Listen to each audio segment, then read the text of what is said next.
Hi, I'm Wayne LaPierre, head of the National Rifle Association, and I'm here in New Orleans, and I'm going to show you for the next few minutes something that will shock you, and I guarantee you you've never seen it before, because it's something the big media companies in this country didn't show you, because they said it would never happen. They said the government would never come into your home and confiscate your firearms. They said the government would always be there to protect you. You stay tuned and watch, because right now I'm going to show you the truth.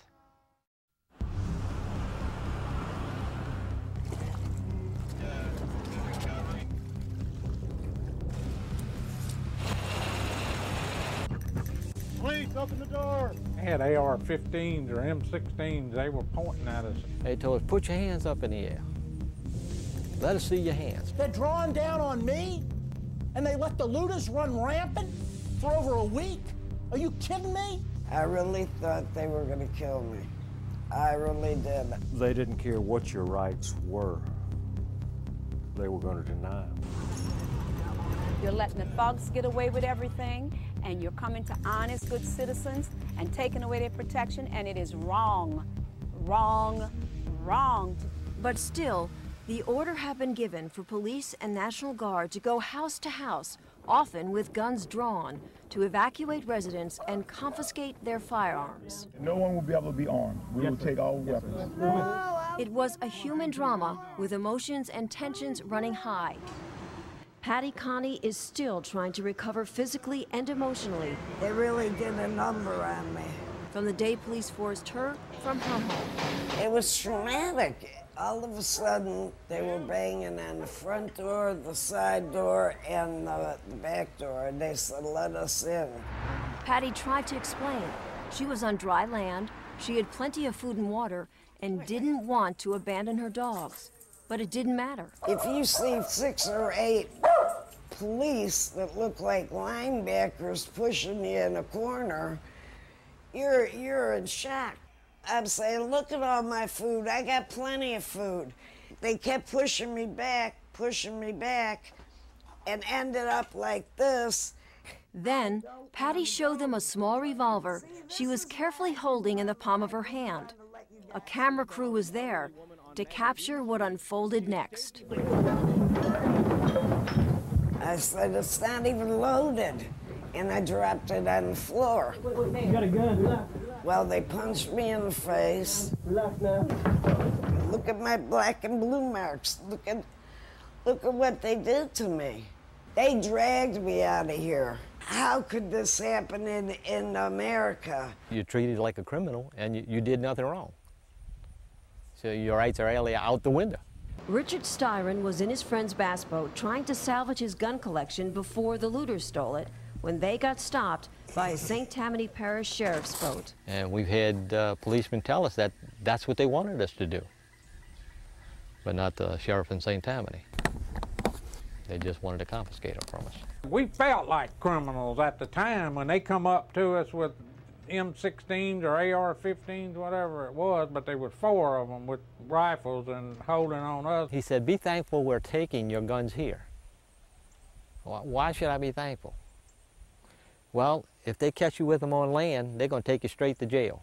I felt like it was un-American and then we had been violated. They took something from you. They stole something from you. That's the only way to put it. They took something that they didn't have a right to take. You know, the more I think about it, the madder I get. Jim Richard's home was badly damaged by Katrina, but when he tried to save his gun collection, I had most of them stored up top. it too was confiscated by law enforcement. You know, they had no jurisdiction here. You know, I'm a law-abiding citizen, protecting myself, you know, and property. Yeah, they had no right to take them. But the authorities didn't stop there. What I feel is that we're losing control of who we are as a nation. Robert Zoss was forced to evacuate when a tree destroyed both of his family's homes. Loaded with dogs, kids, people. Then, as they were exiting through downtown, the unexpected happened. These cops came out of nowhere, said stop, and asked, do we have weapons in the car?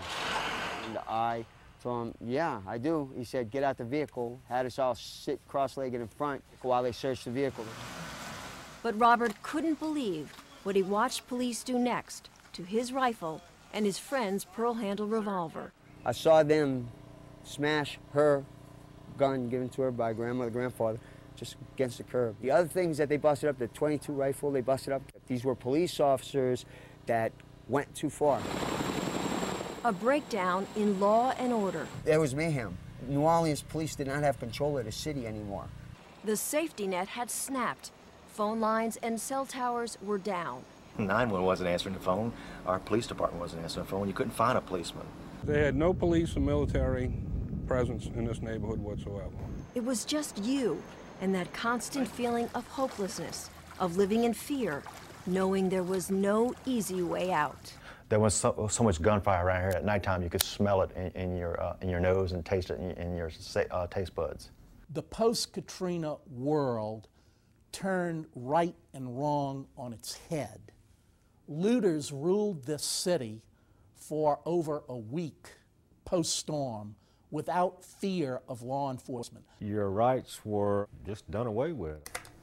Buell Teal, a commercial crabber, was asked by emergency personnel to help find a safe water route for a barge carrying supplies to get into New Orleans. Then suddenly, a sheriff's boat with 5 officers on board, armed with automatic rifles, sped towards them. They didn't just have them pointed from their hip, they had them up at their shoulder and asked if we had any weapons on board. I told them yes, we had 2 weapons. They said, get at the back of the boat with your hands in the air. We're coming aboard to search. Search and then seize Buell's firearms. And when Buell asked for a receipt, the officers flatly refused. You got a Second Amendment law on the books, and it's just total disregard for it. They violated my rights as far as search and seizure. They had no search warrant. Most of the people we talk with say they are living proof of what will happen if we let it. Our guns confiscated, our individual freedoms taken away. That's not Louisiana. That's not America. Absolutely not. Nazi Germany, Cuba, People's Republic of China, North Korea, yes, but not America. Not America.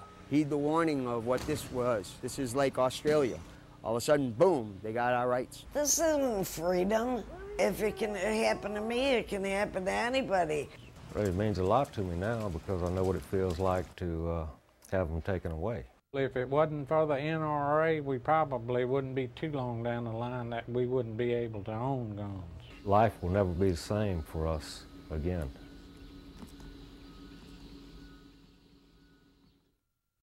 Wherever you live, I want you to think about something right now. If I'd have been standing here 2 years ago and told these folks that a year from now the government would be coming into their house and taking their firearms away at a time when there was no 911 and no police protection at all, they might not have believed me. And yet it happened, and we're going to make sure it never happens again. So wherever you live, let's not get caught in the bind of what happened to these folks in New Orleans. Pick up the phone right now. Call the National Rifle Association. Join our organization. And I promise you, we'll protect your freedom forever. The city was jet black. Everybody was trying to protect themselves. I was thinking of my life and my son's life. I was a victim. My family was a victim. And it's not going to happen again. Vinnie Purvell and his neighbors at Algiers Point had survived Hurricane Katrina, but they weren't sure they would survive the ruthless attacks by armed looters. There was one point we became fearful for our lives. It was the day after the storm, and Vinnie was out checking on some neighbors' homes when 2 thugs clubbed him with a sledgehammer and carjacked his van. And then one of them stood over me with the maul and said, "Don't move, we want your truck." So the other one dug through my pocket, got the keys, got in the van and took off. There was a police car just a few feet behind them, but he wouldn't pursue it. Vinnie knew then they were in trouble. No police protection meant that the looters would keep coming back. And they did. 3 young men came through. There was gunfire, about 20 rounds fired right in front of me. My mom jumped on the floor. gunfire that hit too close to home. So Vinny pulled out an old shotgun that had been given to them. Back when we came home with it, we didn't like guns, so we put it in the back of a closet and just left it there and actually forgot about it. But not anymore.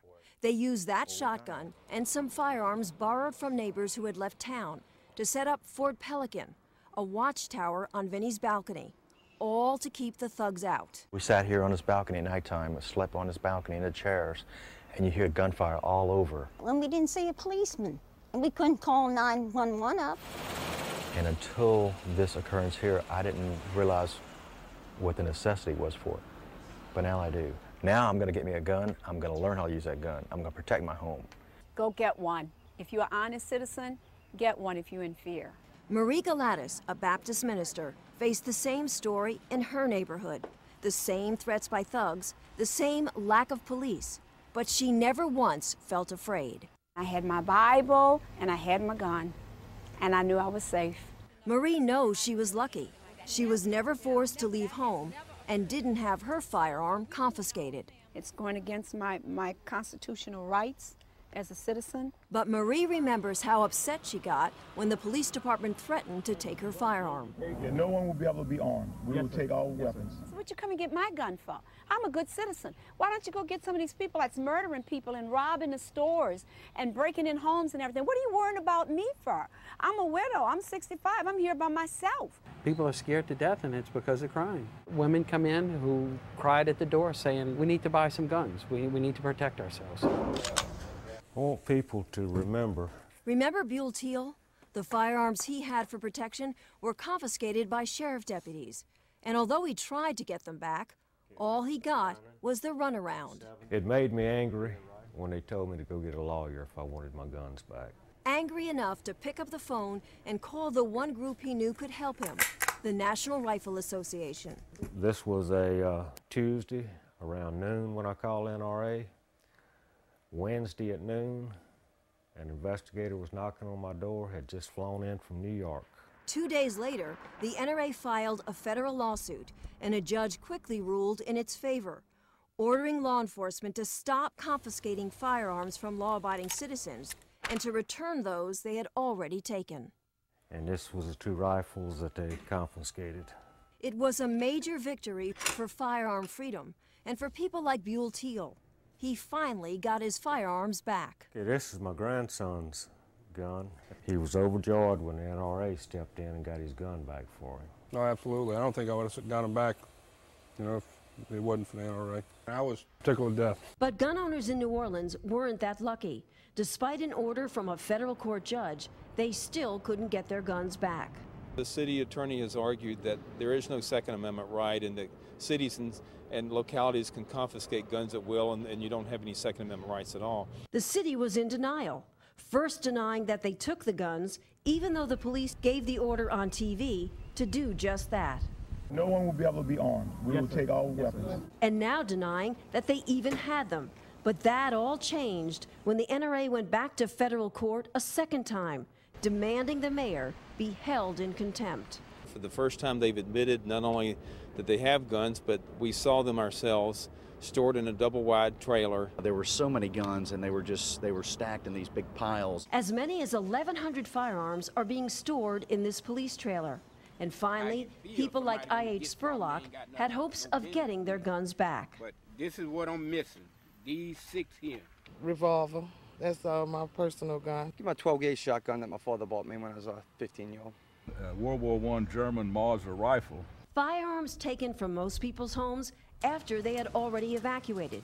But Spurlock was optimistic because although the police took his guns, they left behind the empty cases, and he had the serial numbers written down inside. See how I got them number S1213. And that's the only thing gonna help me. But still, that wasn't enough. Spurlock walked away empty-handed. You getting no cooperation with them in there about your gun. I showed them these numbers that I have. They refused to accept them. Let the people go in there and look. Well, we can't do that. What the hell are we doing down here then? And Spurlock wasn't alone in his frustration. Oh, I have the receipt and everything here, where I bought the gun. They say they don't have it. I have the serial number and everything. They left a note, obviously, when they were confiscating the guns that said, shotgun in custody of New Jersey State Police Department. I called them and they said they left the guns with NOPD. They can't find the gun. Doesn't seem fair to me. I mean, I'm a deer hunter. I'm not no criminal. Basically, my guns were stolen from me, and I really want them back. Faces of victims, victims of a storm, and victims of a system that wouldn't protect them or allow them to protect themselves. This should make y'all just as angry as it does me. That's why nearly 200 residents drove from miles around to this town hall meeting in New Orleans to make sure as Americans we never forget. And the NRA was there to listen. The government you trusted to be honest lied to you. That's why we're here. We're here to hear your stories. And we're going to take them and we're going to relay them all over this country so that people can feel and taste what happened down here to make sure it never happens again. The bottom line is this. Once they did it, they set a precedent. And what we've got to be sure is that the precedent stops here. People told stories of being left defenseless while the thugs ran rampant. They took my guns. I'm unable to find them. In all honesty, yeah, I'm mad. I tell them I'm not going to take it anymore, but this is never going to happen to me again. Stories of survival. I think I counted a total 19 bullet holes in my house. I had more windows broken from bullets than I had from the hurricane. And one woman's frightening memories of being attacked in a van while her family packed up their belongings. All of a sudden, it was like out of nowhere, there are these two big guys come up in front of the van and start beating on the hood and jeering at me. I get nervous just thinking about it. Each one comes to the side window, one on this side and one on this side, and they start beating on the windows. And so all I did was just pick up my gun and glare at them. You never saw two big guys run so fast. They were gone. And there were also confessions from victims who became new believers. I never owned a gun, didn't have a desire to own a gun. But we got our community involved. We have 30 of us that have signed up for a gun class. It was a religious experience for me, and I did witness the conversion of a couple of folks who had hated guns before. The Battle of New Orleans, reclaiming people's rights, restoring people's freedom, and a reminder to Americans that we must never forget. It doesn't sound like America at all. It doesn't, not the America I came up in. If you want to know what happens to your rights, remember New Orleans, because my rights were trampled on. Every time you purchase a firearm, every time you go to a range, every time you go to training, you must remember the NRA. You must remember your rights. New Orleans is going to be the battle cry, I hope, for all of the Second Amendment. Freedom's at stake, our rights are at stake. People don't believe it, it's happening here. You better watch your gun rights and fix them to go away. Join the NRA, stand up for your rights. If people should remember anything from this, it's like Charlton Heston said, from my cold, dead hands.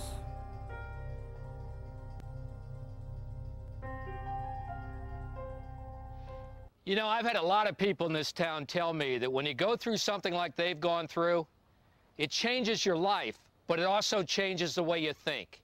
I've had people tell me they never owned a firearm and are going to now. I've had people tell me they only owned a firearm for hunting, target shooting, or collecting, and never really thought much about the Second Amendment. Yet now they'll spend the rest of their life fighting any politician that wants to take away their guns. The best way you can do that is pick up the phone right now, call the National Rifle Association, and join.